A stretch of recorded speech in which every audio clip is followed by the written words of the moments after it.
firstly, in really thanking the entire ministry. ძალიან მნიშვნელოვანია საზოგადო თანამშრომლობა, რომელიც გვაქვს და გვაკავშირებს აზიის განვითარების ბანკთან, ერთ-ერთი მნიშვნელოვანი დონორი ორგანიზაციაა საქართველოსთვის და განსაკუთრებულად აღსანიშნავია ალბათ ის გარემოება, რომ ძალიან ბევრი წარმატებული პროექტია რეალურად ამ თანამშრომლობის შედეგად განხორციელებული საქართველოში. მათ შორის გამონაკლისი, რა თქმა უნდა, არც ჯანდაცვის სექტორია, ამ მიმართულებით გვაქვს როგორც წარმატებული გამოცდილების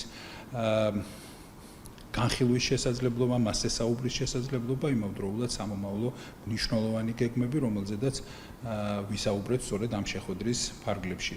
ითქვა, რომ მართლაც წარმატებული იყო ამ დრომდე ჩვენი თანამშრომლობა და ბუნებრივია, რომ გამოითქვა იმედიც, მზადყოფნაც და სურვილიც, რომ ეს თანამშრომლობა სწორედ ასე ნაყოფიერად წარიმართოს მომავალშიც. So we're very pleased with our partnership with the Ministry of Health.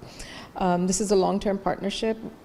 We're very impressed by the quality of reforms that have been initiated, especially to ensure better quality services, the quality of care, as well as rationalizing of health services in the country.